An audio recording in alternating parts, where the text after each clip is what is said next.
considerable force. And what you say is very appealing, and in fact you do it in such a persuasive way that one wants to nod their head. Nevertheless, as a pro-choice Republican, my feeling is that you paint it with a brush that's a bit too broad, that you can still be a very moral person, you can still have agreement on the fact that the morality is the basis of the party, that the family values are the basis for the decency of the party, that they are critical, that the destruction of the family is at the heart of a lot of our problems. And I think you can still feel all those moral issues are at the center of our party without saying that, however, notwithstanding all your convictions about all those moral issues, if you don't also think that abortion should be illegal, somehow all your moral convictions about the family and everything else are negated, and the whole party is doomed to failure unless we also uphold the notion of abortion.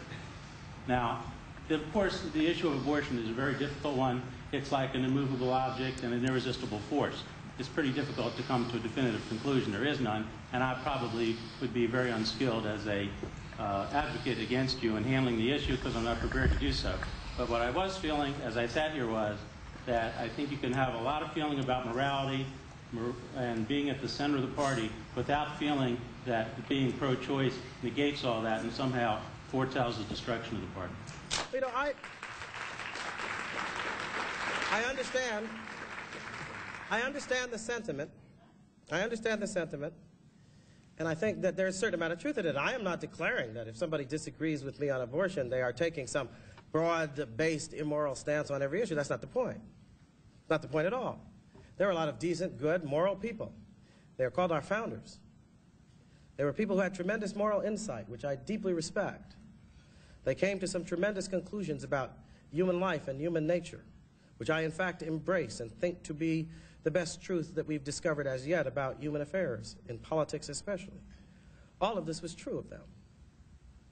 But for all that admiration, does not entirely negate the fact that a blighted, blasted, unjust institution was tolerated by their actions.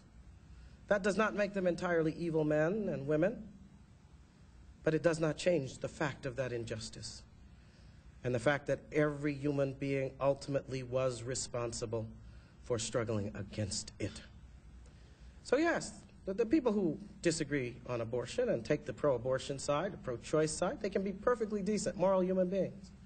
I will respect their moral conclusions just as I respect the moral conclusions of the founders. And I will fight the evil they tolerate just as I would have fought the evil tolerated by our founders. And you'll excuse me because that's the lesson of my history.